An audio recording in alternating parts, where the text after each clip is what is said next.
आज के सेशन में हम लोग बात करने वाले हैं मेडिकल डिवाइसेस रूल्स 2017। फ्री में पीडीएफ अवेलेबल है। Just visit the website of CDSU, central drug standard control organisation. So medical devices rules 2017 कब लागू हुआ, ये फोर्स में कब आया? इंडियन फार्माकोपिया कमीशन एक संस्था है, एक ऑर्गेनाइजेशन है।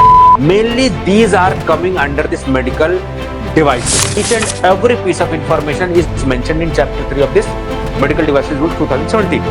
So ऐसा ऑफिसर जो कि सेंट्रल गवर्नमेंट द्वारा नियुक्त किया गया है, अपॉइंट किया गया है, या state government under sub rule of the rule 18. Two type of licensing authorities are there. One is at the central level and second one is at the state level. So national accreditation body ये किसके द्वारा जो है बनाई जाती है? Central government, not state government. Please remember.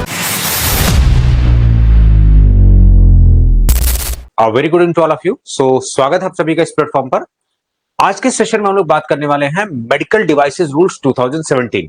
So this is going to be a very important session. आप सभी को पता है कि जो लेटेस्ट सिलेबस यूपीएससी ने जारी किया हुआ है, as per the latest syllabus हम लोग जो है सारी चीजें कंप्लीट करवा रहे हैं. तो इन्वायरमेंट वाला current issues topics we are already running with that topic. उसके अलावा हमने computer application we have already started. Then again इस पे मेडिकल डिवाइसेस रूल्स पे 3 से 4 सेशंस मैंने कंपाइल्ड करके मैंने ऑलरेडी रिकॉर्ड करके अपलोड कर दिए हैं. तो आप सभी लोग उसको देखते रहिए.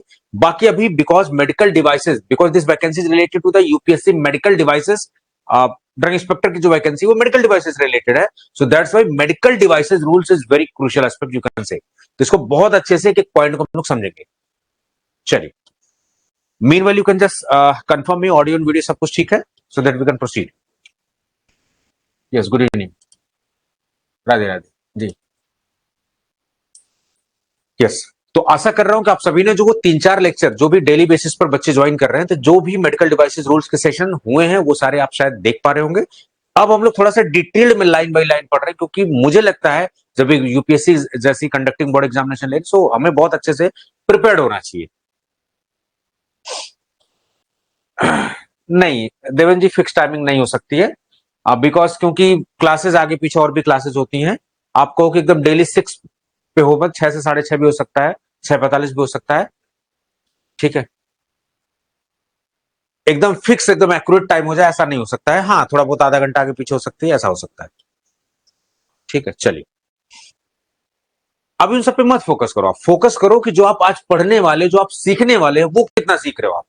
यही प्रॉब्लम है हमारी जनरेशन की कि हम लोग जो है ना, नंबर ऑफ क्लासेस पे, कितने घंटे की क्लासेस हो रही, मतलब मेरे पास जो क्वेरी होती है ना, तो कितनी क्लासेस हो रही, कितने घंटे की हो रही है, ये कोई नहीं पूछता कि सर सिलेबस आपको करा के दोगे, किस तरीके का कंटेंट है. Nobody is going to ask. हाँ, सिलेबस हो जाएगा आराम से, बेहतरीन तरीके से सिलेबस हम लोग कर रहे हैं और बहुत अच्छे से हम लोग अच्छे रिदम में है, पेस में है.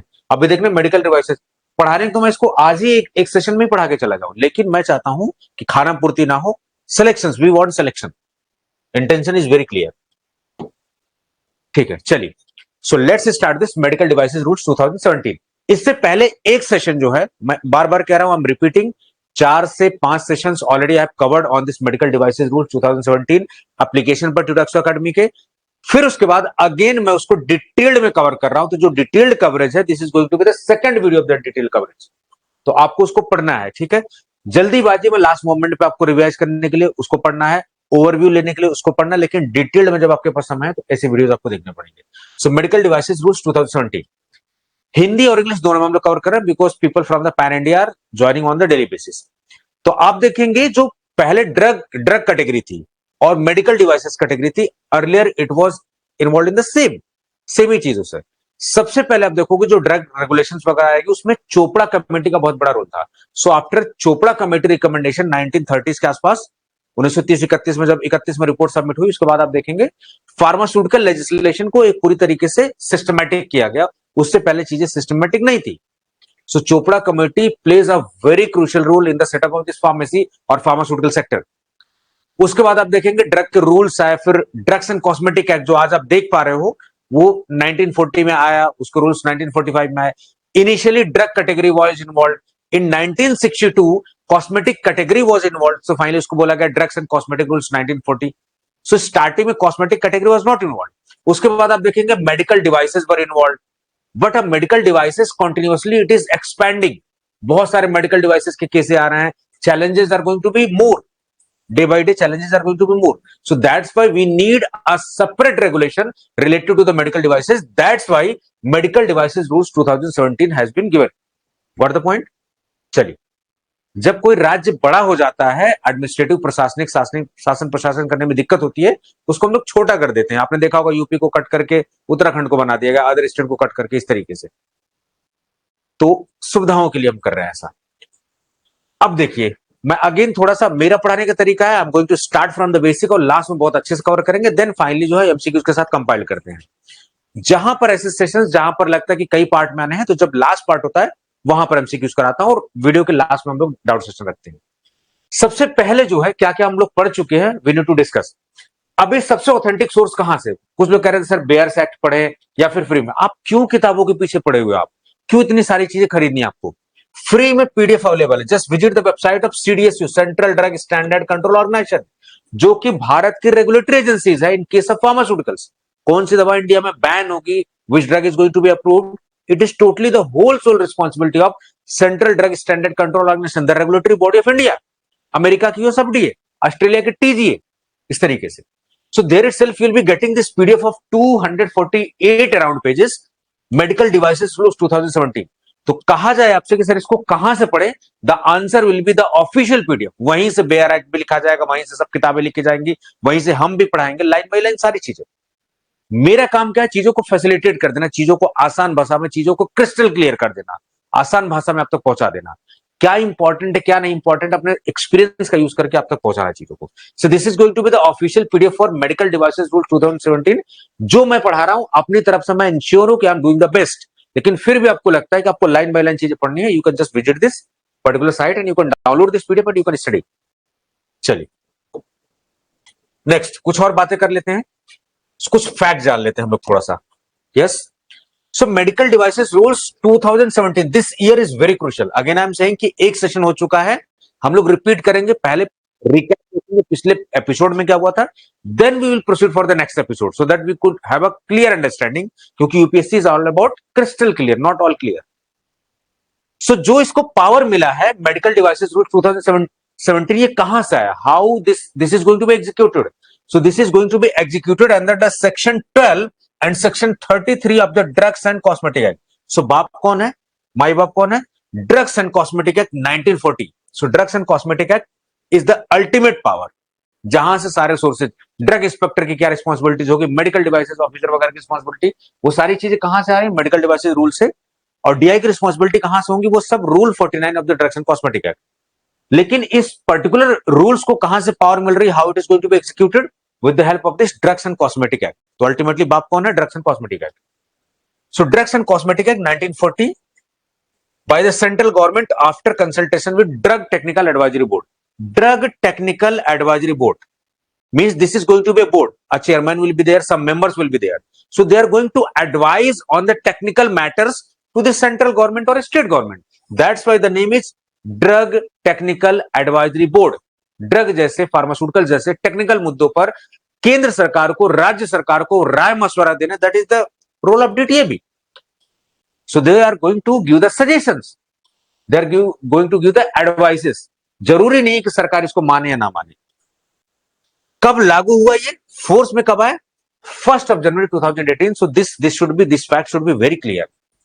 यस, अब देखिए ये जो भी चीजें होती हैं उसका एसेंशियल, कभी आपसे पूछ, छोटे छोटे क्वेश्चन से यूपीएससी बहुत बारीकी से क्वेश्चन पुट अप करता है.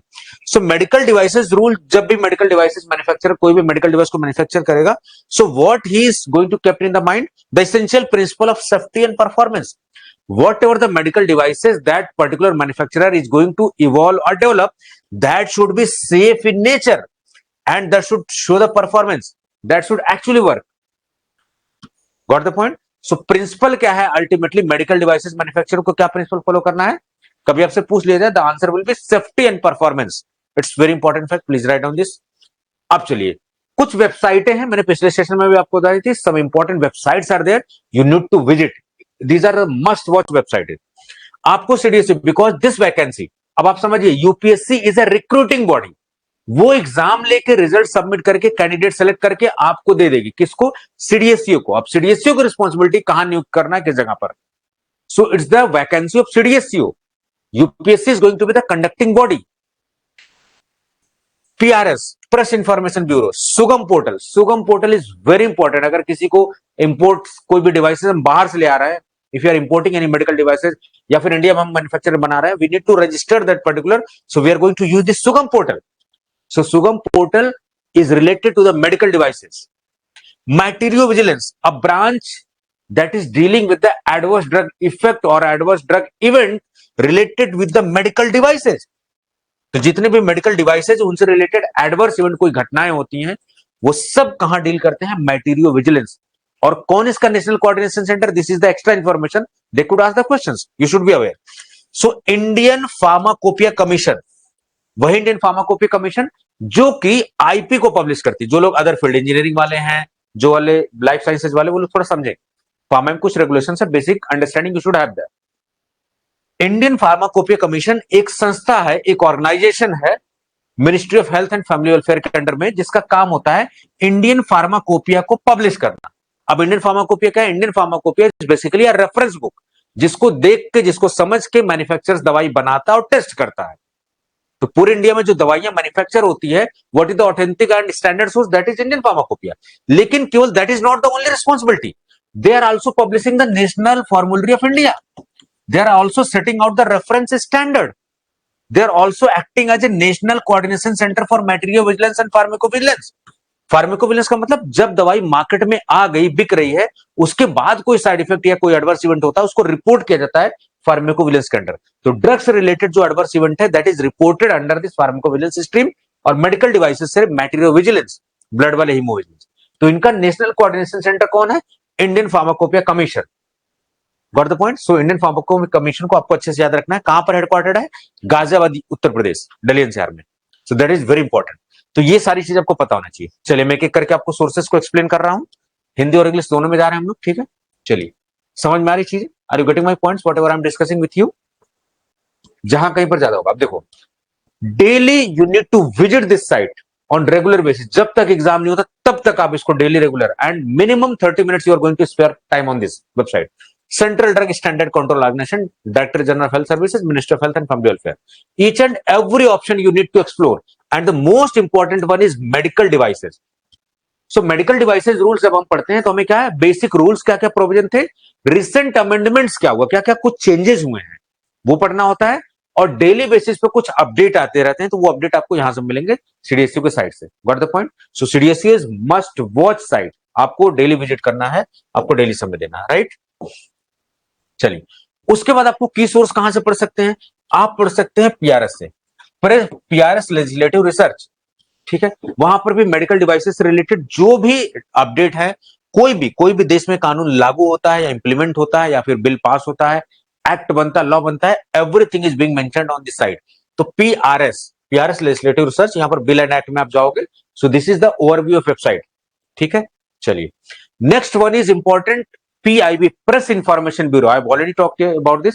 तो यहां पर आप देखो, जितनी भी नेशनल हेल्थ पॉलिसी, उसके बाद मेडिकल डिवाइसेस के रिलेटेड देनी अपडेट भी है, they are also going to give by this press information bureau. So one of the most important updated source for authentic source you can say, that is CDSU also for the update related to medical devices, and second one is press information bureau. सरकार अपनी जो भी जारी करती है वो विज्ञप्ति जारी करती है, यानी कि नोटिस जारी करती है वो। Then again this is the सुगम पोर्टल। जो भी मैन्युफैक्चरर्स हैं, सारे लोग कहां पर रजिस्टर्ड करेंगे, कहां पर इंफॉर्मेशन अपनी बताएंगे, कहां पर, where they are going to apply for this medical devices. So the portal is Sugam portal, it's very important, please remember this. Sugam portal is very important. किसका पोर्टल है ये? सीडीएसयू का। यहां पर आप देखोगे central drug standard control organisation, yes. So CDSU आप समझ पा रहे होगे, नेशनल रेगुलेटरी बॉडी है इंडिया की, दिल्ली में है। इसके कुछ रीजनल ऑफिसेज भी हैं, 6 जोनल ऑफिसेज हैं, पोर्ट ऑफिसेज भी है। पोर्ट्स वगैरह पे भी आप देखते हो फलाना ड्रग्स पकड़ी गई। अब यहां पर देखो, ड्रग्स एंड कॉस्मेटिक एक्ट के थ्रू जो है सारी चीजें मिल रही हैं, पावर वगैरह। Under this CDSU is responsible for approval of new drugs, नई दवाओं के अप्रूवल के लिए जानकारी, बेसिक जानकारी शुड हैव दैट।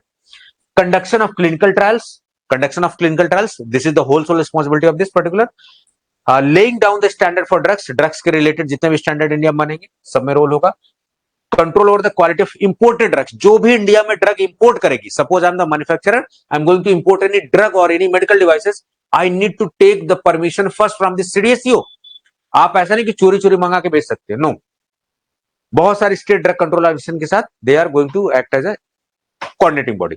उसके अलावा जितने भी ब्लड प्रोडक्ट्स हैं, यहां ध्यान दीजिए, दिस इज वेरी इंपॉर्टेंट, जितने भी highly critical category of drugs हैं, including blood and blood products, IV fluids, vaccine and sera, इन सब का लाइसेंस जारी करने का काम कौन करता है? ये CDSU. So CDSU is going to issue the licence of this particular. अब सीडीएसयू नहीं जारी करेगा, सीडीएसयू में जो हेड है कौन है? Drug controller general of India. So that is going to be the central licensing authority.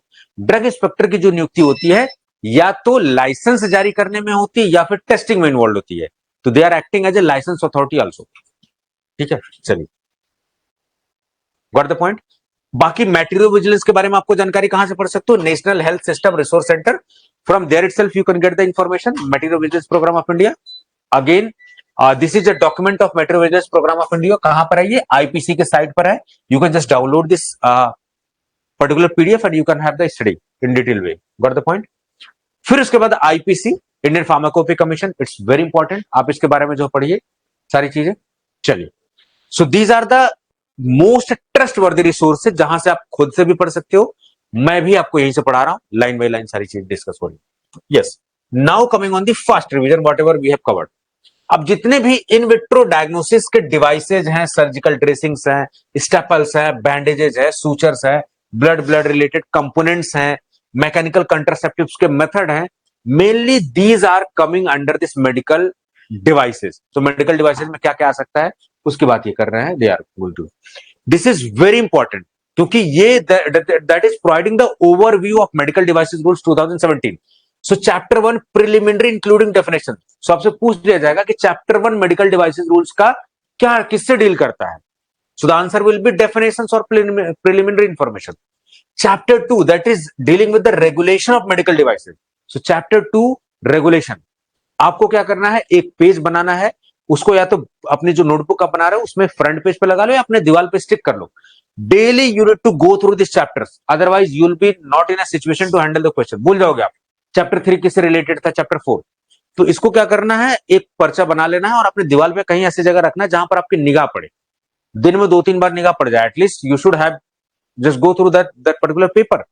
या तो कॉपी आप खोल के देख लो, पहला पन्ना खोलते ही, या फिर कहीं दीवार पे स्टिक होना चाहिए, ये आप बना के रख लो इसको, that is very important. Chapter 3 authorities, officers and bodies, जो भी बॉडीज हैं, जो भी ऑफिसर्स हैं, जो भी अथॉरिटीज हैं, how they are going to get the powers, what are their responsibilities, how they are going to be appointed, each and every piece of information is mentioned in chapter 3 of this medical devices rule 2017. 3A registration of certain medical devices means some specific category medical devices registration is involved in that. Registration of class A non sterile and non measuring devices, suppose lens, I lenses, ophthalmic lenses, ये भी medical devices होते हैं, लेकिन क्या lens को आप नाप सकते हो? They are non measuring in devices. तो ऐसे डिवाइसेस जैसे ड्रग डिलीवरी वाली devices, they are medical devices, but the drug you can measure how much they are going to release, so they are measuring devices. So here you can see 3B is related to class A non-sterile and non-measuring medical devices. So you should be very aware कि किसके बारे में सवाल पूछा जा रहा है, जल्दीबाजी में लगा के नहीं आ जाना answer. Got the point? 3A and 3B there is a lot of confusion, you should be aware. 4. Manufacturing of medical devices for sale for distribution. Manufacturing of medical devices. Got the point? 4. Import of medical devices. हो सकता है हम China से मंगाए, America से मंगाए, कहीं से भी। So if we are importing, import का मतलब आयात, कहीं से आ रही है कोई चीज, यहां से कोई चीज जा रही, दैट इज निर्यात और export.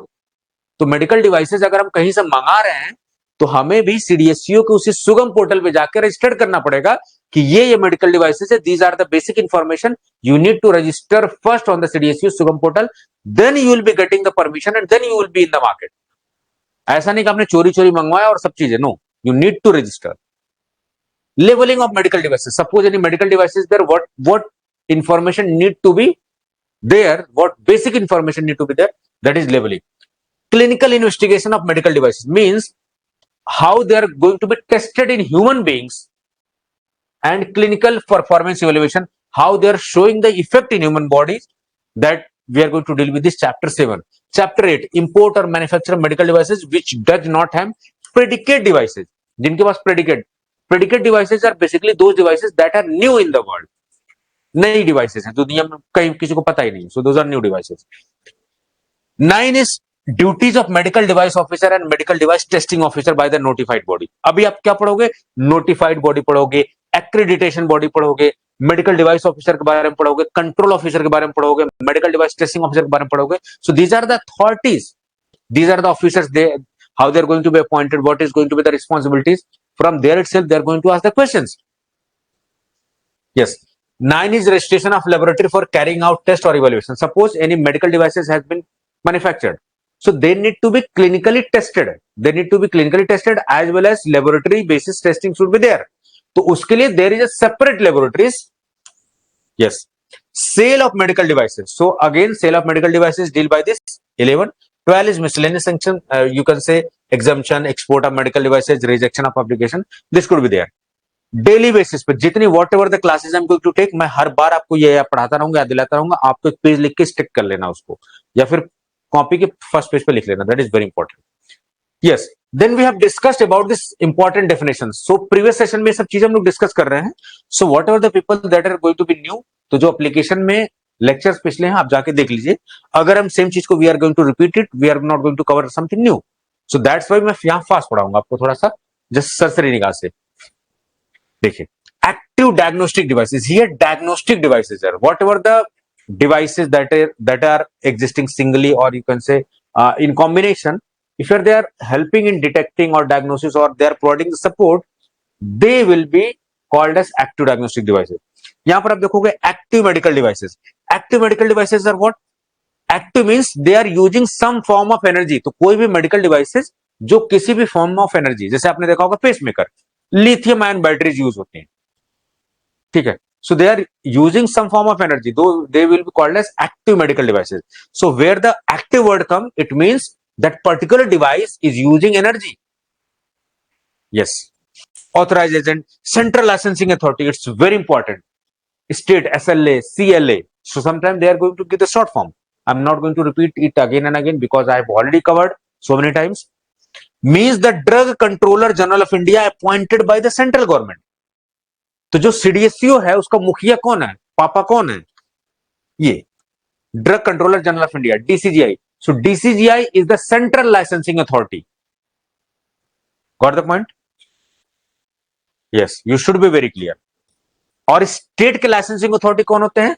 State drug controller. So whosoever is going to be the state drug controller, he is going to be the state licensing authorities. और सेंट्रली कौन होता है? Drug controller general of India, DCGI.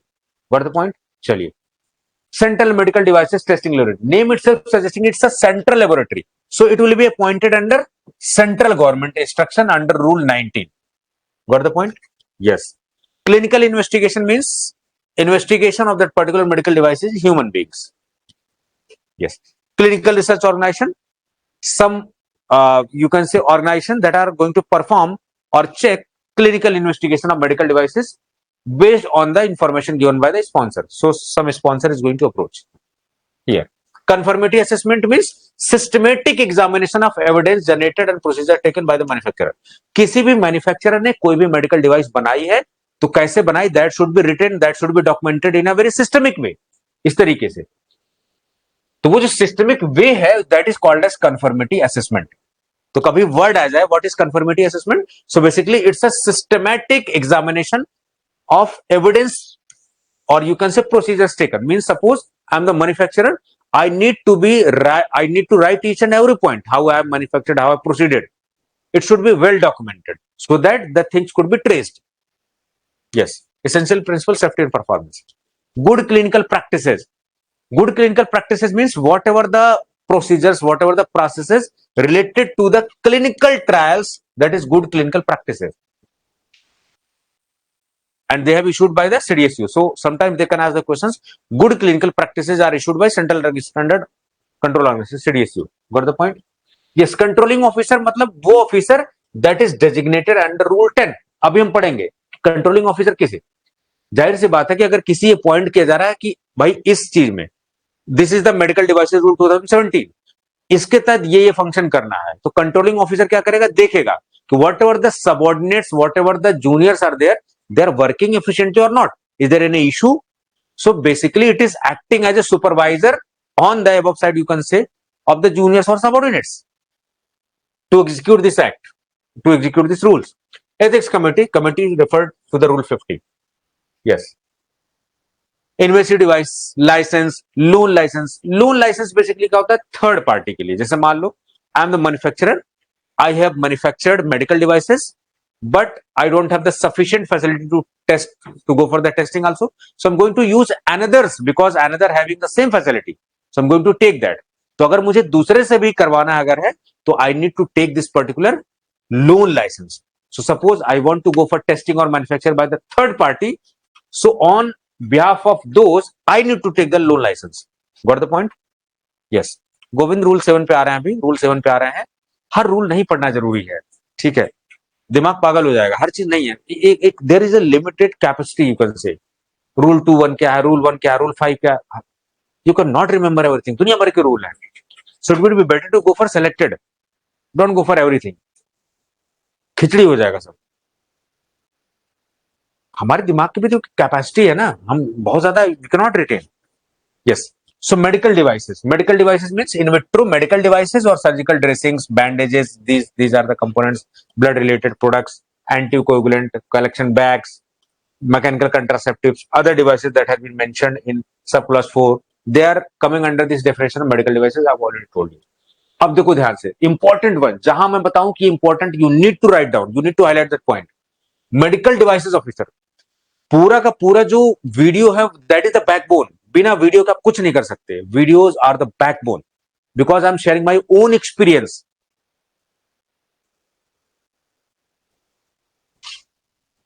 yes Elena. So whatever the thing I'm going to discuss, that this is important, please write down this. It means please you write down this. It's very important. Otherwise मेरा role क्या है? So medical device officer, it is not testing officer. Medical device officer, any officer appointed or designated by the central government. So medical device officer is only and only appointed by the central government and state government both. While as in case of medical devices testing laboratory, you can say here by the central government. ये बात ध्यान रखना होगा. तो जो medical device officer है, that could be appointed from the central government as well as state government. तो आप लिखोगे यहाँ central government plus state government. While as medical device testing officer central government. यहां पर आप ब्रैकेट बना के लिखोगे. It should be very clear. So ऐसा ऑफिसर जो कि सेंट्रल गवर्नमेंट द्वारा नियुक्त किया गया है, अपॉइंट किया गया है, या state government under sub rule of the rule 18. तो अब रूल याद रखना है कि मेडिकल डिवाइसेस ऑफिसर की नियुक्ति किस रूल के तहत? रूल 18. तो आप क्या करोगे? आप एक पेज बनाओगे, वहां लिखोगे रूल 18 इससे रिलेटेड, रूल 10 इससे रिलेटेड, रूल 50 इससे related. Like that you are going to make a page rule wise. ठीक है? तो जैसे जैसे मैं बताता जाऊंगा वैसे वैसे आप रूल लिखते जाओगे. What the point? Deepan is saying facing issue listening to the recording classes from iPhone. Okay. Deepan आप उसको रिफ्रेश करो क्लासेस को. May be some internet issue is from your side. Videos में तो आवाज आती है क्योंकि जब भी प्रोसेस होती है हम लोग वीडियोस को चेक करते हैं. अभी तो माइक भी मैंने बदल दिया है. वो जो माइक खराब हो गया था उसको हमने चेंज कर दिया है. ठीक है? अभी दूसरा माइक से हम काम चला रहे हैं. So it's a good mic also. अब उसकी तरह तो नहीं है बट इट्स अ गुड. बाकी कोई दिक्कत है तो आप मेरे नंबर पे डायरेक्टली कनेक्ट कर लेना. ठीक है? कोई इशू नहीं है. We are just one call away. Yes. So medical devices officer could be appointed. याद रहे, they are not going to be elected. Elect नहीं होते ये. They are not going to be selected. They are not going to give the examination. They are going to be appointed. Yes. So they are not going to be elected or selected. They are going to be appointed by the central or state government. So medical devices officer could be appointed by the central government and state government under rule 18. So this much information is important. Second one is medical device testing laboratory. तो जो medical devices whatever the manufacturer is developing या कोई भी case आ रहा है, कुछ भी issues आ रहे हैं, they need to go through this laboratories for the testing also. So any institute or organization registered under this rule 83 for carrying out testing or evaluation of medical device on the basis of licensing for manufacturer for sale. ठीक है, चलिए, medical device testing officer appointed और designated by the central government under rule 18। So rule 18 के अंदर ही दोनों हैं, लेकिन एक की नियुक्ति जो हो रही है वो हो रही है central plus state government, and medical devices testing officer is only and only appointed by this central government. चलिए, परफॉर्मेंस इवेल्युएशन का मतलब whatever the medical devices is there, they need to show their performance for what purpose they have been manufactured.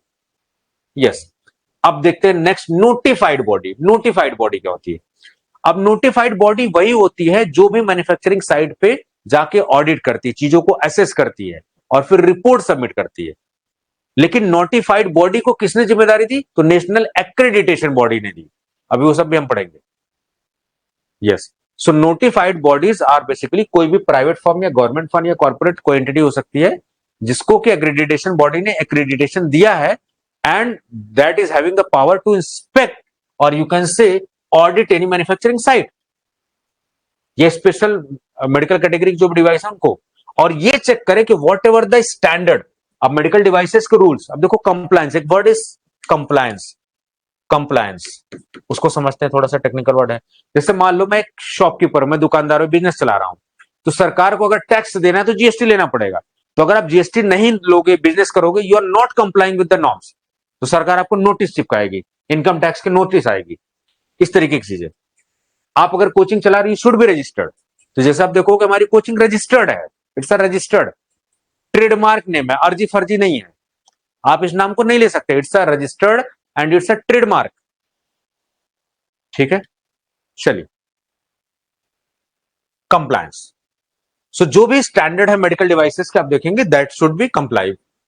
Yes, post marketing surveillance means whatever the drug और medical devices are coming in the market, market के बाद उन्हें अनाथ नहीं छोड़ा जाता है, we need to keep an eye. तो जो भी दवाएं मार्केट में आती है, अब कैसे आती है थोड़ा सा और भी समझ लेते हैं। ये just have an idea, drug का एग्जांपल लेते हैं, how drug are going to be there. तो जो भी डिसीज होती है, पहले स्टेप होता है ड्रग डिस्कवरी, डिस्कवरी, फिर pre clinical stage, pre clinical, then after that clinical stage is there, and in that clinical 0, phase 1, phase 2, phase 3, summary केवल पढ़ेंगे हम लोग। चलिए, ड्रग डिस्कवरी फेज में टारगेट आइडेंटिफाई करना, मॉलिक्यूल को सिंथेसाइज करना, लीड ऑप्टिमाइजेशन, ये सारी चीजें होती हैं। So basic step is drug discovery. Pre clinical में आपके लैब बेस्ड जितने डेटा होते हैं वो, and animal based studies.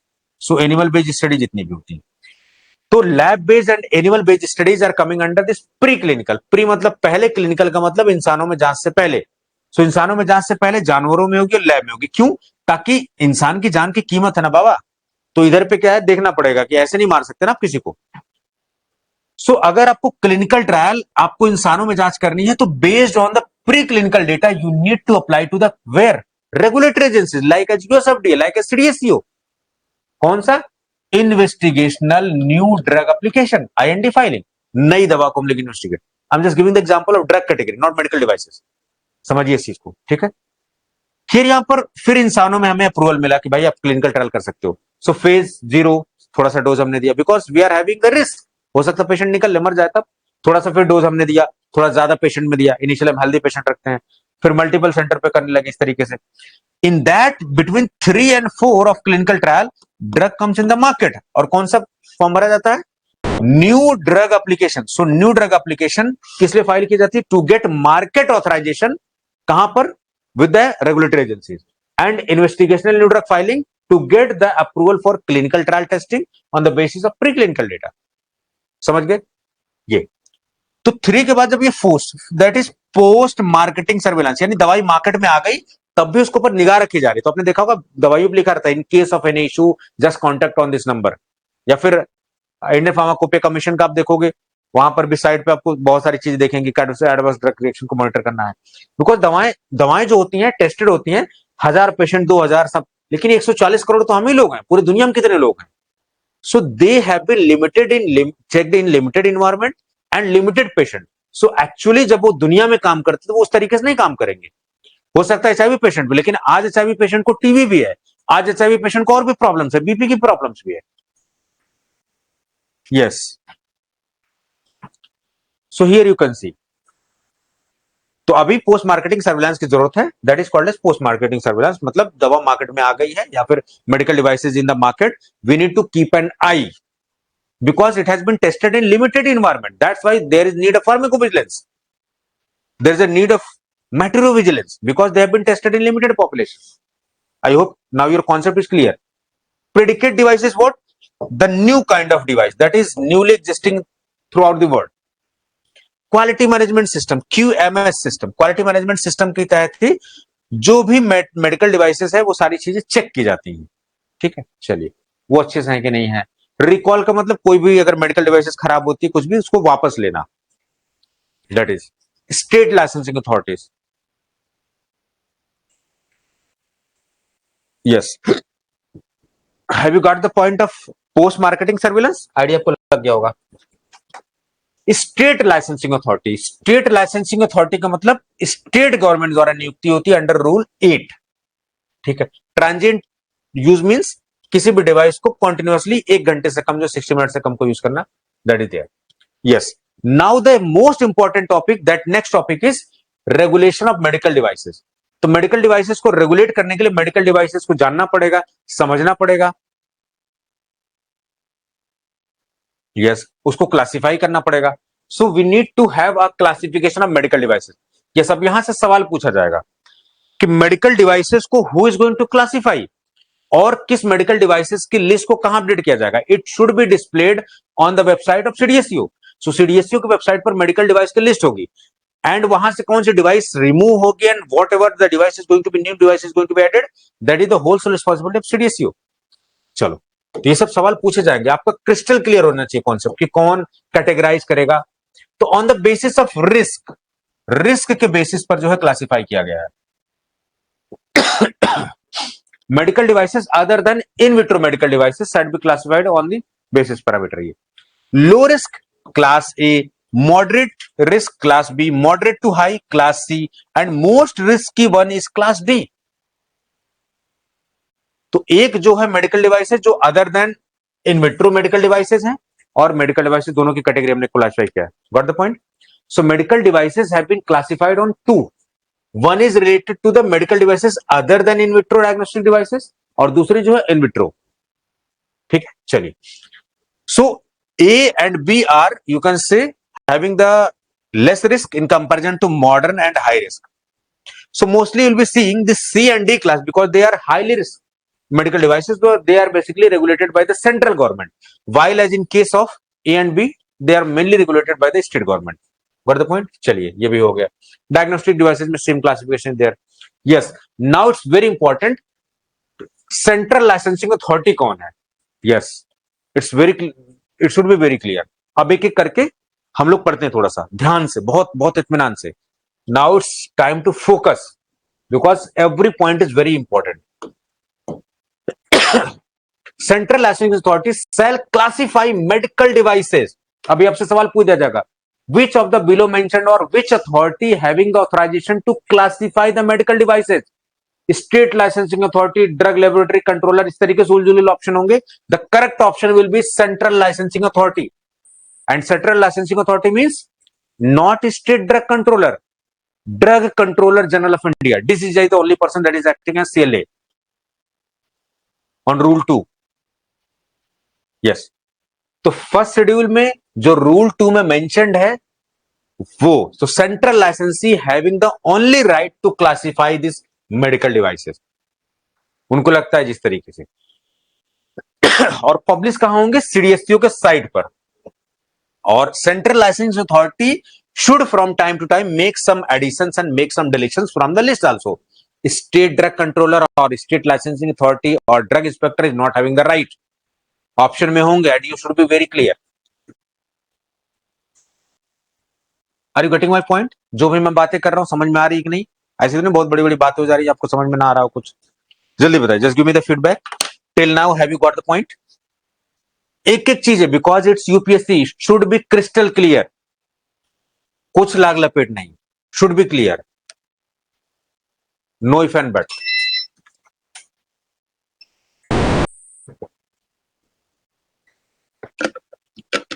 Yes, thank you so much for the update. अभी देखो एक सेशन में आप 30 to 40% medical devices will be over, और आप will be focusing on number of lectures. Just see the effort of a teacher. उस 1-2 घंटे के लेक्चर के लिए पीछे बैकएंड में 5 घंटे की मेहनत होती है टीचर की.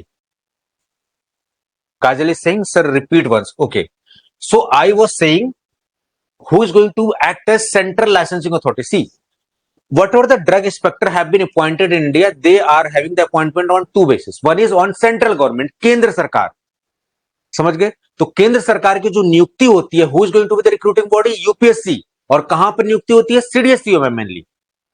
या फिर आप देखोगे एनसीटी दिल्ली, क्योंकि नेशनल जो आप देखो दिल्ली है, आप देखोगे एनसीटी दिल्ली, वो एक पूर्ण राज्य नहीं है. That is not a complete state, it's a union territory.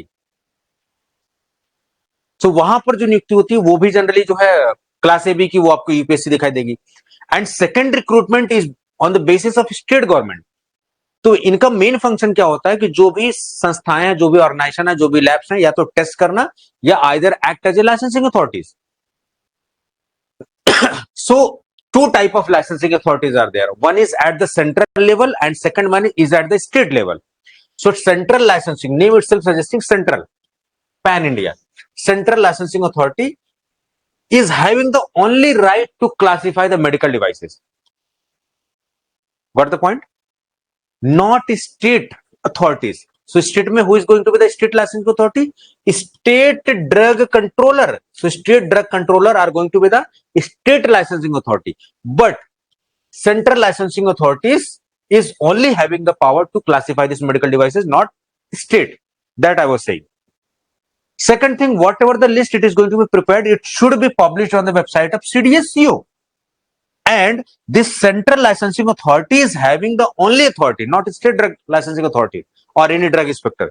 These are the only persons they need to delete or they need to modify that list. So option में दिया रहेगा कि ड्रग इंस्पेक्टर, भी ऑप्शन में दिया रहेगा state drug authorities. ये सब ऑप्शन नहीं होने. These are the wrong options. Yes, product standard for medical devices. Yes, अब जो ये मेडिकल डिवाइसेज है ये स्टैंडर्ड, जैसे आपने देखा होगा, this product is ISO certified, this product is IEC, international electrotechnical commission. जैसे कैमरे वगैरह, फोन वगैरह आप देखते होगे, जो बढ़िया डिवाइसेज है, वहां पर आप देखोगे IEC सर्टिफाइड होते हैं. जैसे मैं आपको दिखाता हूं, कहीं कुछ अगर लिखा हो तो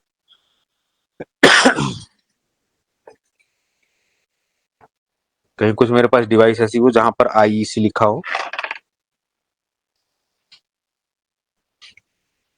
फोन में है लेकिन पीछे की साइड है. अभी दिखाता हूं मैं आपको. चलिए अभी दिखेगा तो मैं आपको दिखाऊंगा. These are the international authorities. Yes, तो whatever the medical device, जो भी आप मेडिकल डिवाइस बना रहे हो, उसका स्टैंडर्ड कैसा होना चाहिए. Yes, so bureau of Indian standard जो है अंडर सेक्शन 3, ये 1985, इसके तहत होना चाहिए. Notified by the minister of health and family welfare. Got the point. Yes, अब देखिए, अगर जहां पर रिलेवेंट नहीं है, जहां पर आपको लग रहा है there is no relevant standard for any medical devices, लगे कि कानून में बड़ा कंफ्यूजन है, लोग कानून का फायदा कब उठाते हैं? When there is a loophole. So if you think that there is no relevant standard for that medical devices, so किसका standard, whosoever is going to be the standard body, that is ISO, IEC, electrotechnical commission, और any pharmacopoeia. समझ गया? तो bureau of Indian standard अगर लग रहा है कि नहीं, वो क्लैरिटी नहीं है, तो ISO सर्टिफाइड होना चाहिए या फिर IEC सर्टिफाइड होना चाहिए.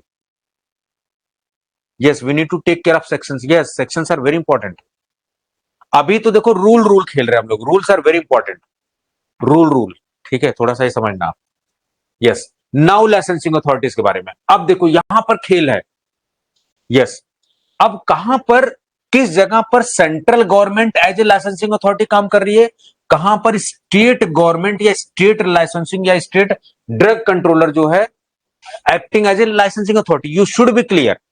और यहां पर यही प्रोविजन दिया रहता है और इन्हीं को ऑप्शन बना के यूपीएससी आपको चक्कर खा के गिला देगा. बिल्कुल, तो दैट शुड बी क्लियर. अब जैसे देखो, नोटिस करो आप, central licensing authority shall be the competent authority, मतलब उनका दायरा होगा for the enforcement of those rules in matter relating to, इन मुद्दों पर सेंट्रल गवर्नमेंट. जैसे आप देखोगे कॉन्स्टिट्यूशन में क्या है कि भाई केंद्र सरकार के मुद्दों पर केंद्र सरकार will be going for the government. 7वीं अनुसूची आपने देखा होगा.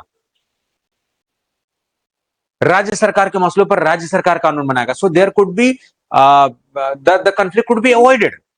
ठीक है. कंकरेंट लिस्ट वाले होंगे जहां पर दोनों मुद्दे एक साथ सेंट्रल स्टेट गवर्नमेंट दोनों बना सकते हैं. तो पहला क्लॉज क्या है, that is very important, please write down this.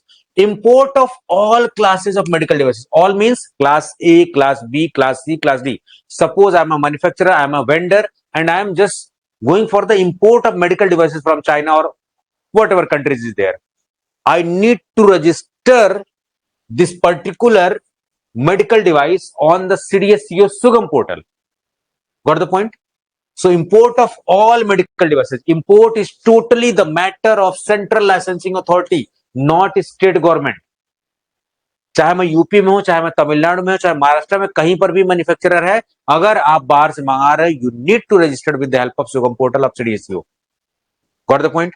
तो जितने भी import is totally the whole sole responsibility of central government and more specifically central licensing authority, not state licensing. Manufacturer of C and D, manufacture here, manufacturing of C and D.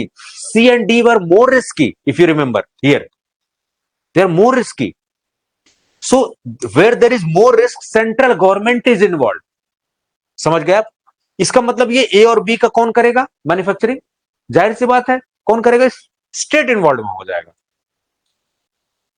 तो manufacturing specifically C and D class की, who is dealing? Central government और central licensing authority. Clinical investigation approval और approval of investigation medical devices, central drug standard control organisation. अब देखो जितनी भी category के medical devices है उनका इंसानों में जांच या उनका रेगुलेशन या उनको अप्रूव करना, that is the whole sole responsibility of CDSCO, sorry central licensing authority. Got the point? Yes. So import totally it is the area of central government. Manufacture of C and D class only the area of central government. It means A and B central government. तो यहां पर लिख लो A plus B state government. यहां पर लिख लो, यहीं पर लिख लो. Clinical investigation, this is the totally area of central government. Yes, CLA. And clinical performance and approval of new in vitro model devices. ये सब. और स्टेट लाइसेंसिंग अथॉरिटी क्या करती है? सॉरी, सेंट्रल लाइसेंसिंग अथॉरिटी, जो भी स्टेट लाइसेंसिंग अथॉरिटी उनके साथ कोऑर्डिनेट करती है, उनको हेल्प करती है. यस. अब समझ लेते हैं कि जो स्टेट होती हैं वो क्या करते हैं, उनके पास क्या क्या राइट है, जरा ये समझ लेते हैं. It's very important. चलो, पहले बात तो ये समझना कि state drug controller will be the state licensing authority. कभी आपसे पूछ दिया जाए कि whosoever is going to be the state licensing authority, the answer will be not drug inspector, the answer will be state drug controller. Please write down this. State licensing authority means state drug controller, like as in case of Bihar or UP or Tamil Nadu or Telangana or anywhere. Yes. अब देखो, manufacturing for sale of class A and B, manufacturing of C and D, because they are highly risky. So that's why their control is with the central licensing authority or central government. While as in case of manufacturing of class and B, A and B, they are less risky. So that's why responsibility is given to the state. Things would be crystal clear. Sale, stock or exhibition or offer for sale or distribution of medical devices of all classes. Sale, stock करना, exhibit. भाई cell तो किसी area में होगी, तो India के एक जगह तो सेल होगी नहीं, तो एवरीवेयर. तो जब एवरीवेयर सेल होगी तो जाहिर सी बात है कि ऑल क्लासेस का जो है वो किसके पास होता है? स्टेट गवर्नमेंट के पास. Yes. So sale, stock, exhibition, distribution, everything is of all classes medical devices. भाई जैसे मान लो मैं आजमगढ़ का हूं, यूपी उत्तर प्रदेश का, तो आजमगढ़ में अगर कोई मेडिकल डिवाइस है तो वो इंडिया के लेवल है तो है, लेकिन वहां पर जो सेल, स्टॉक, एग्जीबिशन है वो जाहिर सी बात है उत्तर प्रदेश राज्य के अंदर आ रहा है, यूपी स्टेट के अंदर आ रहा है, तो वहां से सारी चीजें होंगी. ठीक है, चलेगा. अब देखो, समझ गए आप? तो जो भी सेल है, स्टॉक है, डिस्ट्रीब्यूशन है, सारे कैटेगरी का, वो सब काम किसका? स्टेट गवर्नमेंट का या स्टेट लाइसेंसिंग अथॉरिटी का. बाकी क्लास ए और बी की manufacturing, that is the whole sole responsibility of state licensing authority. What the point? चलो, अब समझते हैं जरा कि अगर ये लोग ना रहे तो, जैसे कहते कि अगर मान लो राष्ट्रपति नहीं रहे तब किसके पास पावर आएगी, उपराष्ट्रपति नहीं रहे तब किसके पास पावर आएगी, सुप्रीम कोर्ट के अगर न्यायाधीश नहीं रहे, सीजीआई नहीं रहे तब किसके पास पावर होगी. तो सारी चीजों की प्रायोरिटी सेट है. तो if any licensing authority is absent या कुछ भी इश्यूज है तो वो अपने पावर को डेलीकेट कर सकता है। चलो, तो सेंट्रल गवर्नमेंट कैसे डेलीकेट करती है? तो central licensing authority with the approval of central government. So central licensing authority central government के अप्रूवल पर ही और लिखित, हवा हवाई नहीं, लिखित के बेसिस पर ही किसी भी व्यक्ति को अपना पावर दे सकता है कि आप मेरे बिहाफ पे, जैसे मान लो आप किसी कॉलेज में, suppose you are in the college, principal नहीं है, डीन वहां के नहीं है, तो वहां लिखा होगा क्या, फॉरवर्डेड, ऐसे करके, ठीक है। तो दूसरा बंदा उनकी जगह पर टू करके साइन कर दे रहा है उनके बिहाफ पर। सो हियर ही और she has given the responsibilities but not below the rank of assistant drug controller. And if you remember, अभी सीडीएसई ने जो असिस्टेंट ड्रग कंट्रोलर की निकाली थी वैकेंसी, तो जो भी किसी को सेंट्रल गवर्नमेंट या सेंट्रल लाइसेंसिंग अथॉरिटीज अगर अपनी पावर को डेलीगेट कर रहे, they are sharing the powers, that person should not be low the rank of this assistant drug controller, that should be a senior person. Yes. अब controlling officer, controlling officer का मतलब control करना, name itself suggesting. क्या control करना? जो भी functions है medical devices को एग्जीक्यूट करने के लिए, whatever the persons are being involve, जो भी जूनियर्स है, सीनियर्स हैं, तो जो कंट्रोलिंग अथॉरिटी होगा, कंट्रोलिंग ऑफिसर होगा, that is the higher authority that is going to take care the work और एग्जीक्यूशन ऑफ देयर सबऑर्डिनेट्स। और वो भी असिस्टेंट ड्रग कंट्रोलर से नीचे रैंक का नहीं अधिकारी होना चाहिए। यस, रूल 10, रूल 10 तो लिख लो आप, जो बक्सा बनाया तुमने बोला था वो आप लिख लो। तो rule 10 is related to this controlling officer. ये क्या करता है? सुपरवाइज करता है, चीजों को देखता है, and give instructions to any officer subordinate to such controlling officers to the power and function of this rule. इस रूल को लागू करने के लिए जो भी ऑफिसर्स और subordinates are involve, he is going to control, he is going to watch, he is going to supervise, but it should not be the rank below this assistant drug controller. So ADC, it's a senior post. Yes. अब state licensing authority या state drug controller भी तो अपने काम को join कर सकते हैं। Yes, with the due permission of state government, writing में वो सब सारी चीजें कर सकते हैं, ठीक है। और स्टेट लाइसेंसिंग अथॉरिटी के बेसिस पर वो काम कर सकते हैं। चलो, कंट्रोलिंग ऑफिसर, कंट्रोलिंग ऑफिसर का मतलब एक सीनियर ऑफिसर अगर कोई नहीं है तो उसके देखरेख में सारे काम होंगे, जो भी जूनियर्स होंगे जो उसको सुपरवाइज करेगा और उनको प्रॉपर इंस्ट्रक्शंस देगा। Yes, to any officer subordinate to exercise the power and function of this. और ये कहां से सारी चीजें मिलेंगे? डीसीजीआई से, ठीक है। चल, चैप्टर 3 आपने देखा होगा, अथॉरिटीज, ऑफिसर्स एंड बॉडीज। यहां पर देखो,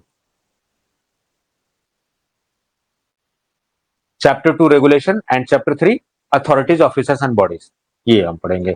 चैप्टर 3 ए, चैप्टर बी, आज हम यहां तक पढ़ डालेंगे, खत्म। सो 30 to 35% your syllabus of medical devices will be over itself today, खत्म हो जाएगा। 2-3 सेशन में भी बहुत अच्छे से कर लेंगे, ठीक है। चलिए, लेकिन जहां मैं आपको स्पेशल अटेंशन दिलवा रहा हूं वहां आपको अटेंशन देने की जरूरत है। Got the point? Yes.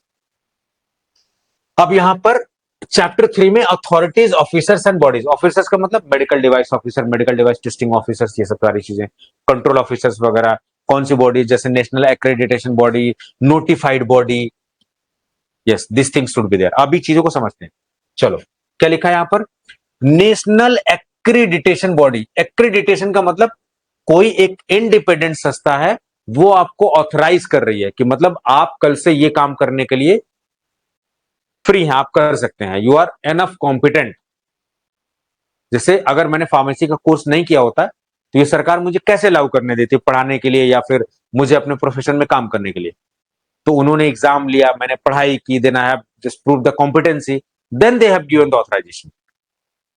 So national accreditation body ये किसके द्वारा जो है बनाई जाती है? Central government, not state government. Please remember this, अभी आपको समझ में आएगा कि ये जो नेशनल एक्रेडिटेशन बॉडी है, नोटिफाइड बॉडी है, इन सब में डिफरेंशिएशन क्या है, इन सब का रेगुलेशन क्या है।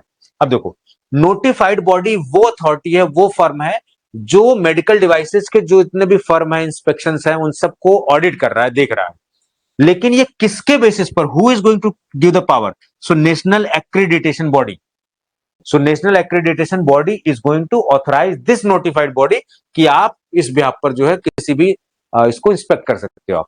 What the point? चलो, ये सब central government by notification designate such institute और फर्म और गवर्नमेंट एडेड और government organization, yes, as a national accreditation body. किसके बिहाफ पर? National accreditation board for certification under the quality council of India. So quality council of India के under में इसको जो है इसकी जो है चीजें नोटिफाई करके इसको डिजिग्नेट किया जा रहा है। Got the point? Yes, here you can see. किस पर्पज के लिए? For the national accreditation body for the purpose of accreditating notified body in the rule 13। So national accreditation body central government इसको create कर रही है और इसका काम है नोटिफाइड बॉडी को एक्रेडिटेट करना, अप्रूव करना, ऑथराइज करना, to give them the powers.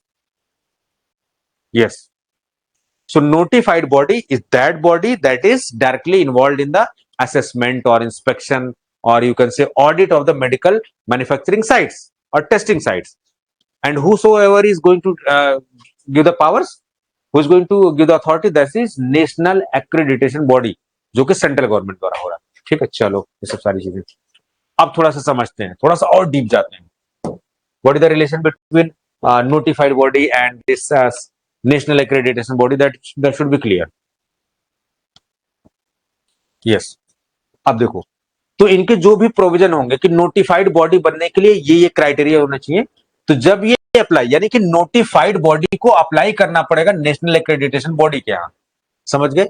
And that national accreditation body is going to give the certificate और authorise that notified bodies. So designated national accreditation body shall be responsible for carrying out the assessment, issue a certificate to such entity who may apply for the accreditation to become national body for the purpose of this rule. इस medical device rule के purpose को solve करने के लिए कौन सा purpose है? कि जो भी इंस्पेक्शन फर्म है उसका असेसमेंट किया जाए, उनका ऑडिट किया जाए, वो पर्पज है।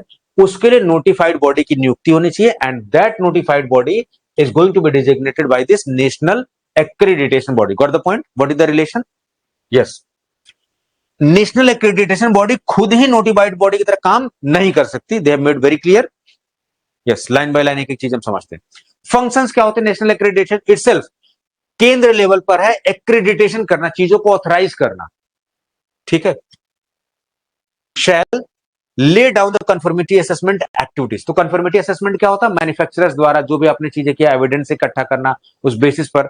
तो जो कंफर्मिटी असेसमेंट प्रोसेस उसको ले डाउन करने का काम जो है कौन कर रही है? यहां पर for accreditation of notified bodies and lay down standard for search accreditation. तो एक्रेडिटेशन के लिए क्या क्या स्टैंडर्ड होना चाहिए वो भी आपका नेशनल एक्रेडिटेशन बॉडी बनाता है। Prepare norms and procedure for accreditation. किसी भी नोटिफाइड बॉडी का, जैसे मान लो हम फार्मेसी से हैं, तो फार्मेसी का कॉलेज कैसे अप्रूव होगा? That is decided by the pharmacy council of India, या फिर medical college medical council of India द्वारा ऑथराइज होते हैं, इंस्पेक्शन होते हैं।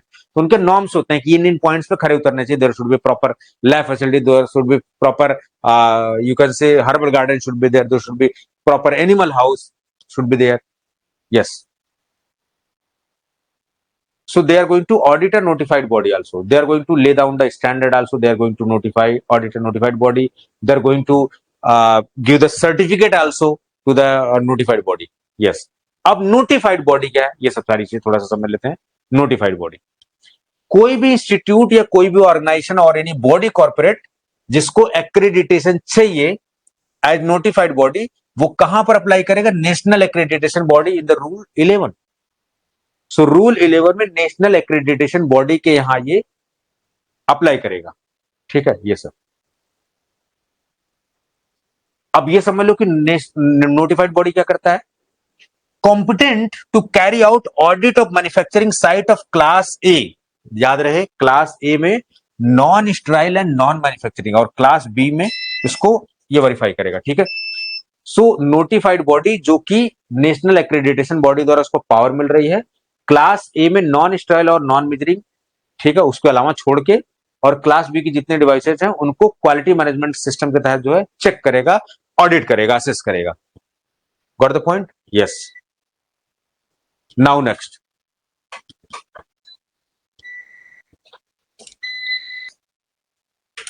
किसके लिए? ए और बी के लिए। लेकिन अगर कोई भी नोटिफाइड बॉडी है उसके पास 2 साल का कम से कम एक्सपीरियंस आ जाता है, तो वो सेंट्रल लाइसेंसिंग अथॉरिटी के पास अप्लाई कर सकता है कि भैया हमें जो है नोटिफाइड बॉडी के तौर पर जो है क्लास सी और डी का ऑडिट करने को भी दे दो आप हमें। समझ गए? तो सेंट्रल लाइसेंसिंग अथॉरिटी के पास आपको अप्लाई करना पड़ेगा नोटिफाइड बनने के लिए। और कौन आपको सर्टिफिकेट वगैरह जारी करता है? National accreditation body. There should not be any point of confusion. Yes, national notified body in accreditation with this particular rule make application to the central licensing authority in the form of MD1। अब समझ गए आप? तो medical devices का form number 1 किससे relate करता है? यानी कि नोटिफाइड बॉडी अप्लाई करेगी नेशनल एक्रेडिटेशन बॉडी के पास कि माई बाप हमें अप्रूवल दे दो। What the point? In form number what? तो अब क्या करोगे आप? एक और पेज बनाओगे, वहां पर लिखोगे medical devices form 1, form 2, form 3, इस तरीके से लिखते जाओ जितने फॉर्म आपको पता चलते जाए। What the point? So in form medical devices 1 MD1 notified body को अप्लाई करना पड़ेगा कहां पर? Central licensing authority. किसके लिए? रजिस्ट्रेशन कर लिए कि माई बाप हमें नोटिफाइड बॉडी के तौर पर रजिस्टर्ड कर दो। Yes yes. देन जो है central licensing authority, they are going to check the document, they are going to check the process, and on that basis they are going to register that particular notified body and they are going to issue a certificate. So notified body should first apply to this national accreditation body, and national accreditation body, अब ऐसे कैसे इसको shortcut में आप लिख सकते हो? आप ऐसे बनाना, notified body, national accreditation body, तो ये इसके पास अप्लाई कर रहा है किसमें? MD1 में। Like that you need to make a short, और ये इसको certificate, issue certificate and check, ये MD2, इस तरीके से। Like that shortcut you need to prepare so that it could be easy for you people. Yes, these rules are in plenty number, but selected you need to study, selected you know, that's why I'm just going for this chart, और कोई shortcut नहीं है। अगर इस बीच मुझे कुछ trick समझ में, I'll be sharing the trick with you, तो घबराइए मत, ठीक है? रूल से घबराना नहीं है, और ये मेडिकल डिवाइसेस फॉर्म से नहीं घबराना है, ठीक है? चलिए, ये सब। सो मेडिकल डिवाइसेस फॉर्म क्या कहता है कि जो नेशनल एक्रेडिटेशन बॉडी, जिसके पास नोटिफाइड बॉडी का एप्लीकेशन आया है, after viewing the all documents, after just confirming the all document that whether all documents are okay, then they are going to register that as a notified body। ठीक है, चलिए अब देखो, अब ये इंपॉर्टेंट डीप बात पूछ सकते हैं ये बात क्या, कि ये जो रजिस्ट्रेशन सर्टिफिकेट मिला है किसको? नोटिफाइड बॉडी को। किसकी तरफ से? नेशनल एक्रेडिटेशन बॉडी की तरफ से। वो कब तक वैलिड होगा? परपेचुइटी, मतलब अनंत काल तक। लेकिन अनंत काल का मतलब नहीं कि आप अमर हो गए, गड़बड़ करोगे तो फिर आपका लाइसेंस सस्पेंड कर दिया जाएगा। So it is for the perpetuity, means for longer duration they are going to give, but it could be suspended और कैंसल्ड अगर आपने प्रॉपर तरीके से रिटेंशन फीस नहीं दी। And retention fees is you need to fill every 5 years। तो जिस दिन से सर्टिफिकेट जारी हुआ है उसके हर 5 साल पे आपको कुछ फीस जमा करते रहना होगा, तो चीजें रिन्यू होंगी। ठीक है? यस। जैसे आप एग्जांपल ले लो ट्रेडमार्क का ही, तो जब आप कहीं पर ट्रेडमार्क कराते हो तो आपको हर 10 साल पे उसका फीस देकर रिन्यू कराना होता है आफ्टर 10 years। परमानेंट नहीं आपको मिलता, after 10 years you need to renew. Yes, so renewal is very important. It means if you are not renewing properly, if you are not paying the fees, your license could be suspended. Yes, it is very important. Yes. अब इस बीच क्या होगा कि मान लो मैंने notified body के तौर पर अप्लाई किया, बट मेरा फॉर्म हो सकता है कैंसिल हो गया, national accreditation body has cancelled my form, उन्होंने they have given the reasons. तो in case of that particular an applicant who is aggrieved, जो पीड़ित पक्ष है, जिसको लग रहा है that is sufferer, by the decision of central licensing authority under this sub rule 10। अब इतना ये सब नहीं याद रखने की जरूरत, that is not important, rule is very important. May file an appeal within 45 days from the date of recipient of such rejection. तो भाई अगर नेशनल एक्रेडिटेशन बॉडी को लगता है कि they have not properly applied, so they are going to intimate you, they are going to inform you in the prior basis, so that date of information से 45 दिन के अंदर you need to take the action. ठीक है? उसके बाद जो government उसको सारी इंक्वायरी के अंदर within a period of 60 days they are going to dispose the case. So 60 दिन के अंदर इनको जो है सुनना है। यानी कि अपील करना, भाई आपको कोई दिक्कत है, आपके ऊपर कुछ है, जैसे मान लो आपने कुछ गड़बड़ की है, कोर्ट ने आपको नोटिस जारी किया कि हम आपको ये काम क्यों ना करें, you should give the answer, आपको जवाब देना ही पड़ेगा। तो आप कोर्ट में अपियर होते हो, अपना जवाब तलब करते हो, things are going to be normal. ठीक है, चलिए इस तरीके से। Now other officers and authorities are medical device testing officer and medical devices officers. तो आप समझ गए, national accreditation body and notified body, what is the responsibility, under which rule they are going to be appointed. Rule is very important, and within how much days you are going to you can just go for appeal within how much days, 45 days. Yes, medical device testing officer, and this one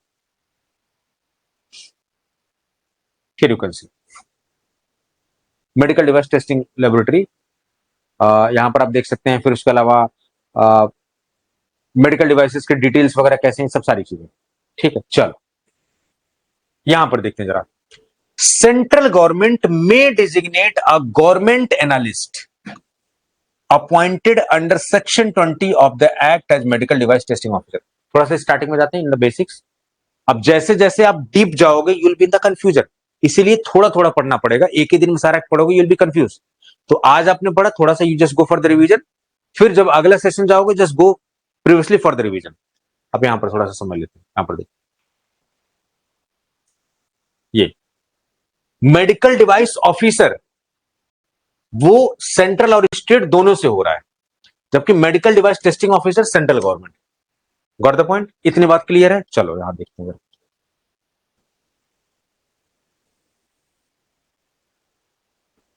yes, medical device testing officer, central government में designate a government analyst as section 20 के अंदर medical device testing officer.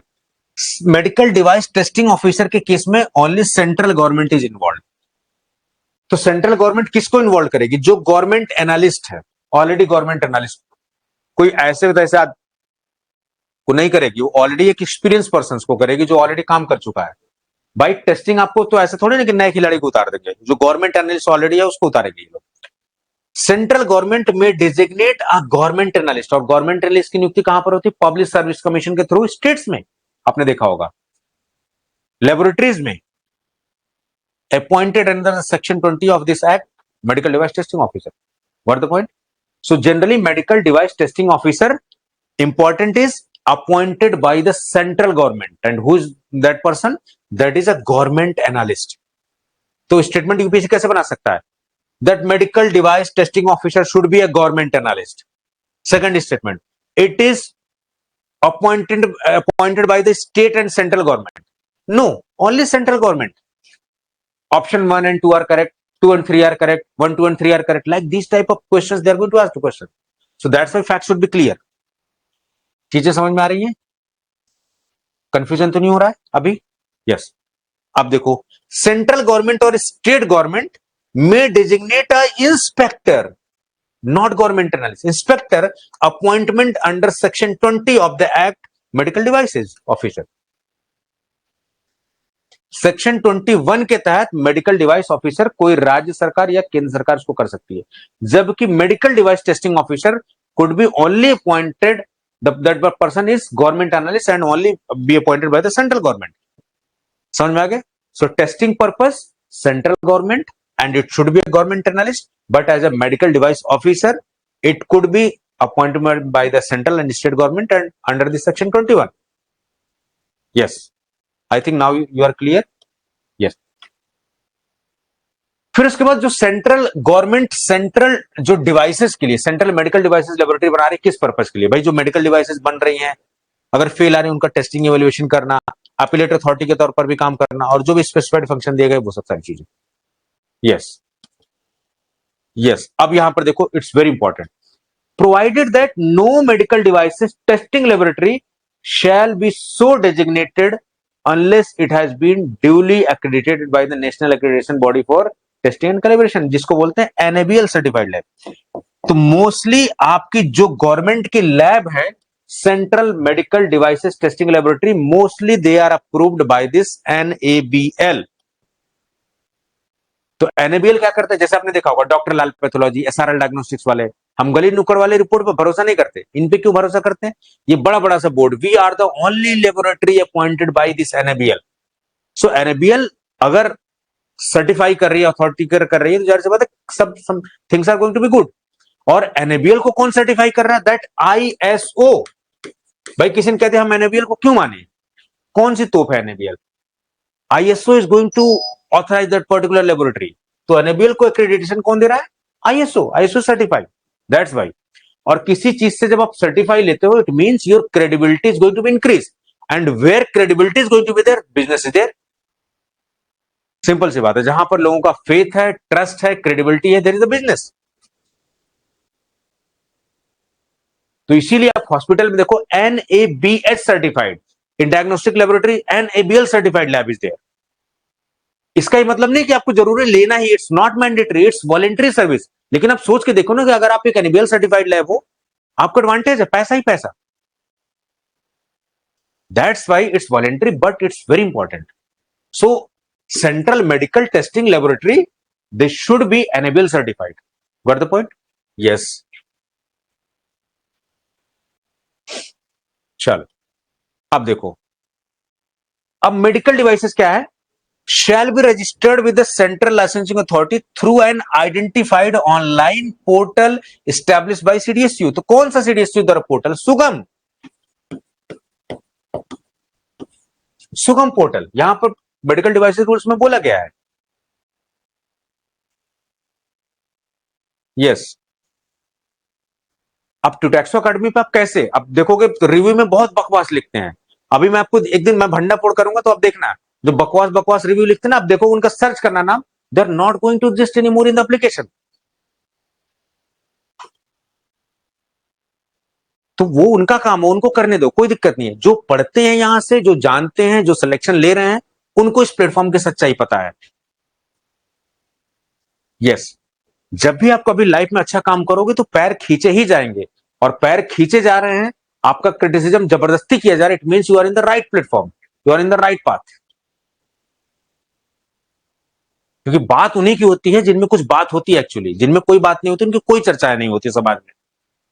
चलिए, सो यहां पर देखते हैं जरा। Yes, 18 months के लिए। यस। अब यहां पर देखो, तो जब ये अप्लाई करेंगे मेडिकल डिवाइसेस के लिए, तो what basic information should be there? Details of medical device, it means Sugam portal पर जाके इन्हें अप्लाई करना पड़ेगा। They need to submit the information, they are going to check the information, then again they are going to register you and they are going to issue the certificates. So generic model is there, what is going to model number, what is intended use, किस class की medical device, class 1 2 3 4, material of construction, what is dimension, कितना by कितना में, self life क्या है, style है और non style है, you need to mention this.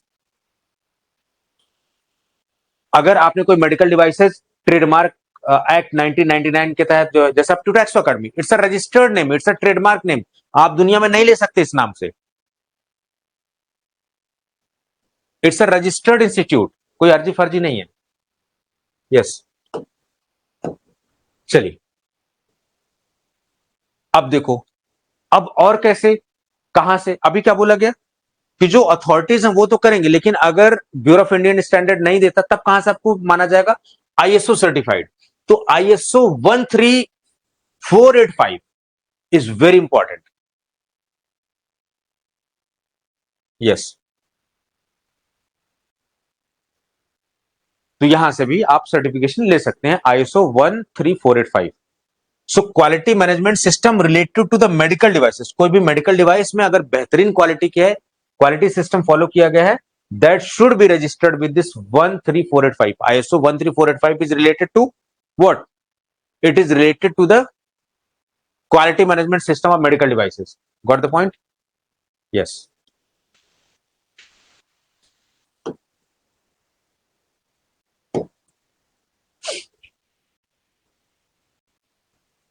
अब देखो यहां पर क्या लिखा हुआ 19D में, it's very important to watch this. कोई भी पर्सन बाहर से कोई भी मेडिकल डिवाइस मंगाता है, तो उसको भी following information should be uploaded on that Sugam portal, that online portal.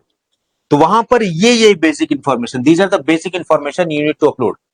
So if I M going to manufacture within this Indian territory, किसी भी भारत के पार्ट में, I need to apply on that port of CDSCO portal, या फिर मैं मंगा रहा हूं तो भी मुझे करना पड़ेगा, I need to register on the portal.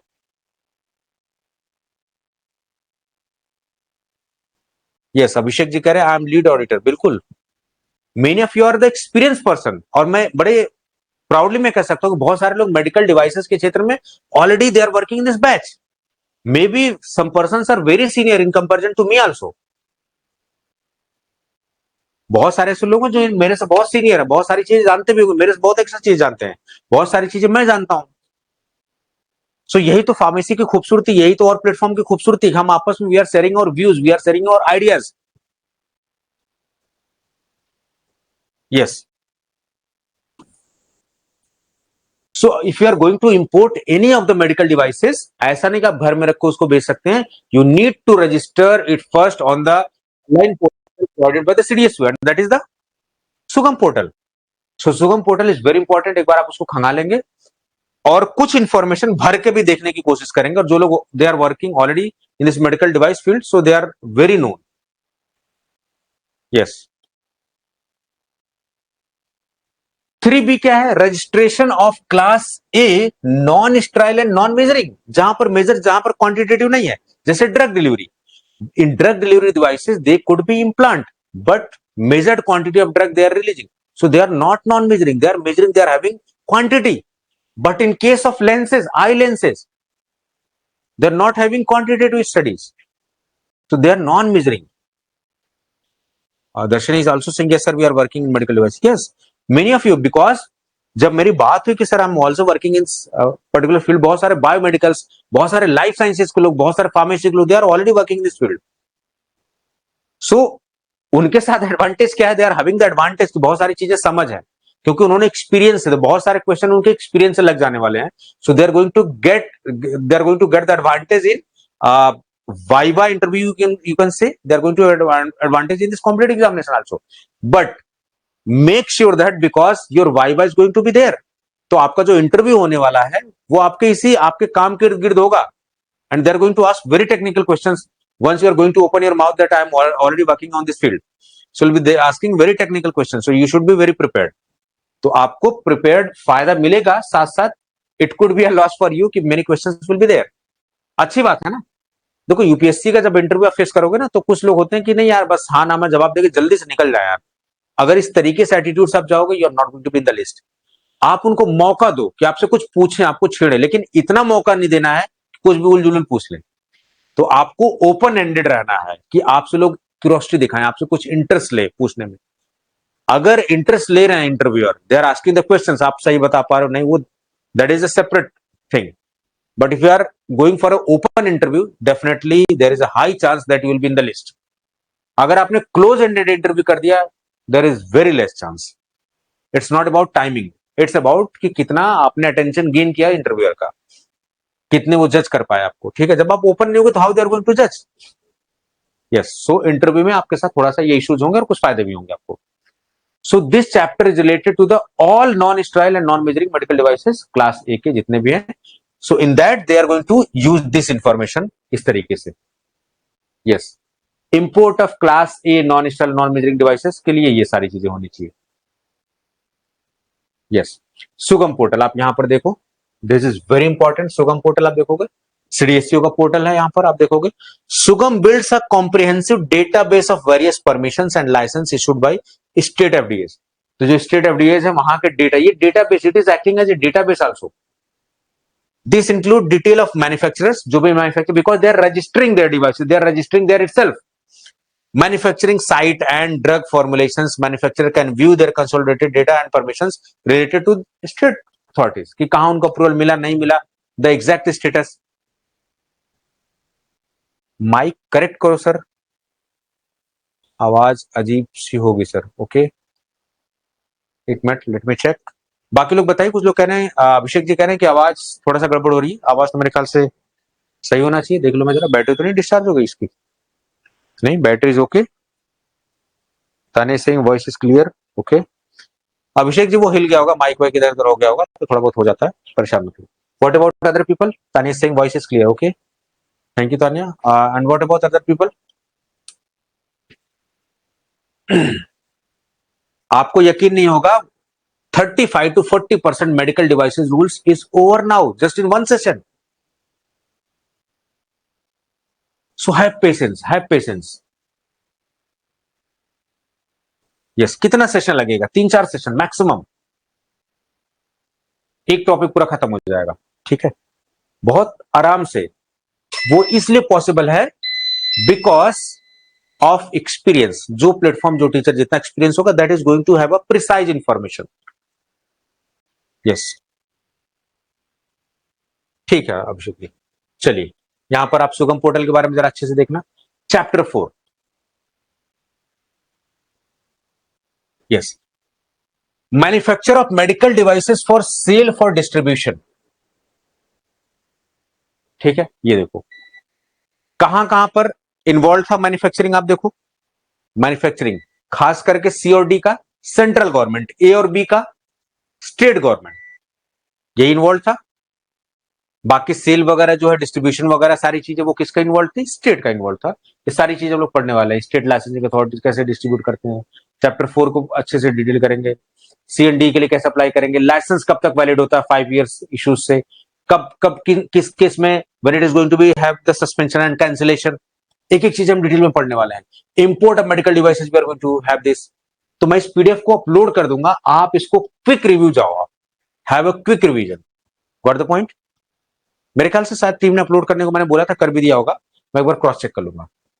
तो पढ़ाया मैंने केवल यहां तक है, लेकिन ओवरऑल मैंने तो अभी अभी आज आप इन दोनों सेशंस को देखेंगे, उसके साथ साथ overview, you will be getting the overview of the sessions.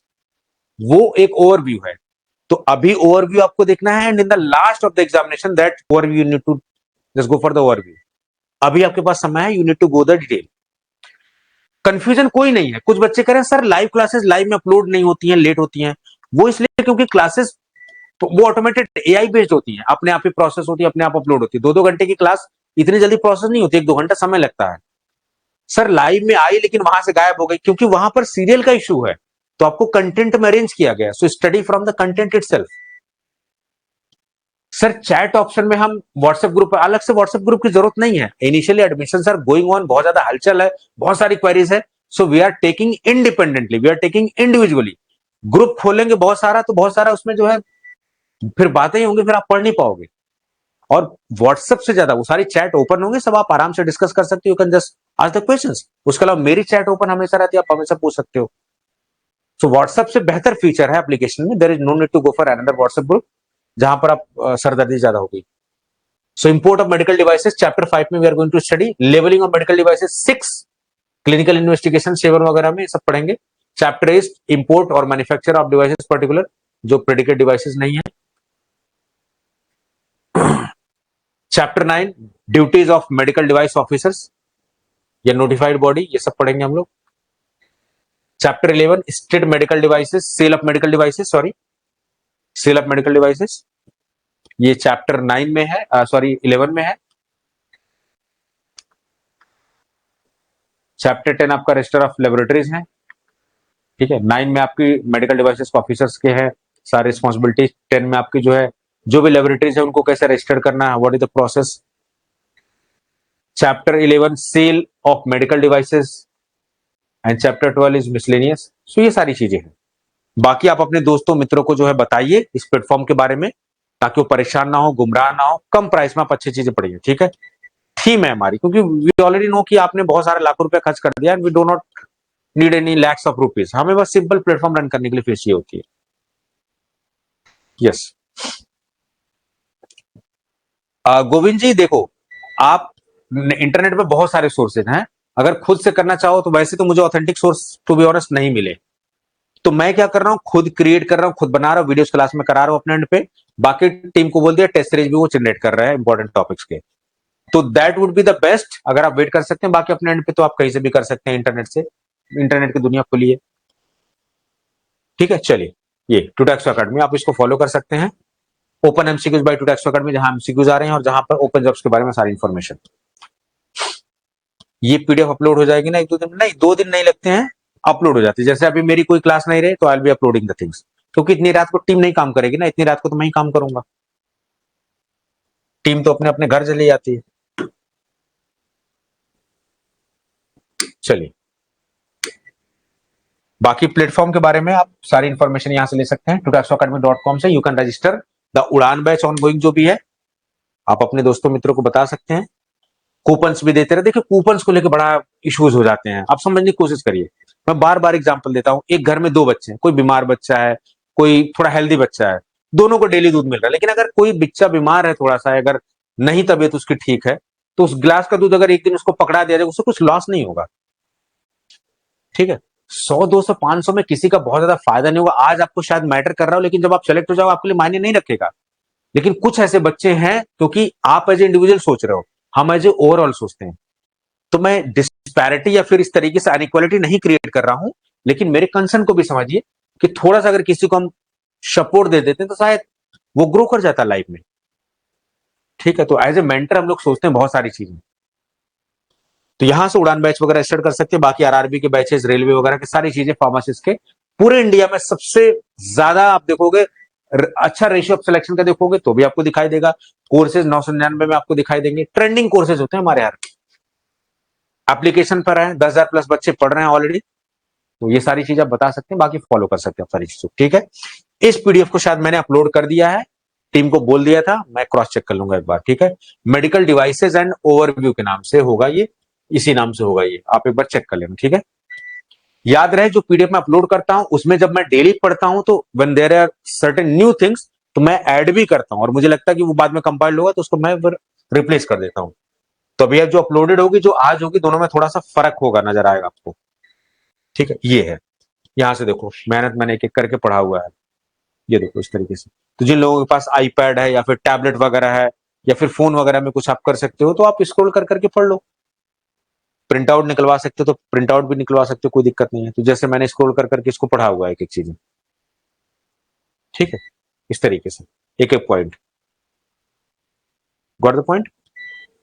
तो मैं आपको प्रिसाइज चीजें पढ़ाऊंगा, टू द पॉइंट पढ़ाऊंगा। Now it's up to you कि आप कितना डिटेल पढ़ रहे हो। मैंने आपको सोर्स बता दिया है। ठीक है, चलिए, सो वेरी सुन हम लोग मेडिकल डिवाइसेस रूल्स भी खत्म कर लेंगे। ऑलरेडी अगर देखा जाए तो मैं 4 सेशन लेके खत्म कर चुका हूं, लेकिन मुझे उसमें लगा कि नहीं थोड़ा और डिटेल जाना चाहिए, तो मैं डिटेल करवा रहा हूं। इसका ये मतलब नहीं कि सिलेबस पेंडिंग है मेडिकल डिवाइसेस रूल्स पर, no it's not pending, it's done from my side. But मुझे अंदर से ये आवाज आई कि नहीं मुझे और थोड़ा डिटेल जाना चाहिए, हल्के में नहीं ले सकते। So I am just repeating the sessions in a very detailed way. Yes, so thank you so much for your patience. I hope कि आपको चीजें समझ में आ रही होंगी। अच्छे से पढ़ते रहिए, patience is the important thing. Yes, कुछ दिक्कत कोई परेशानी हो you can ask the questions. It's doubt session also. So live classes इसलिए होती हैं, आपको देखो फ्रेश कंटेंट मिल रहे हैं, आपको शायद किताब में इतना फ्रेश कंटेंट ना मिले। ठीक है, सो लाइव क्लासेस का ये फायदा है, आप questions you can just put up the questions maximum. Yes, anybody is having any question? Maths वगैरह के हम लोग जो है करने वाले इसके बाद जो करेंगे अभी।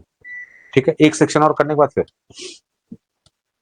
मैथ्स वगैरह के लिए देखो, math reasoning is all about practice. We can just give the concept, जब तक आप अपनी कलम उठा के नहीं उसको प्रैक्टिस करोगे तब तक मजा नहीं आने वाला है। तो करते क्या लोग कि भाई किसी का दोस्त कोई तैयारी कर रहा है उससे आपने हेल्प ले लिया, या यूट्यूब एक बहुत बढ़िया सोर्स है मैथ रीजनिंग के लिए। जो टीचर आपको बढ़िया लग रहा है आप वहां से पढ़ सकते हो, कोई दिक्कत नहीं है। सपोर्ट लीजिए, हम आपको हेल्प करेंगे, सारी चीजें आपको पढ़ा के देंगे, लेकिन एक्स्ट्रा पुश अगर आपको चाहिए तो आपको अपने लेवल पे लगाना पड़ेगा। ठीक है, गुड नाइट। चलिए फिर हम लोग सेशन को एंड करते हैं। Thank you so much.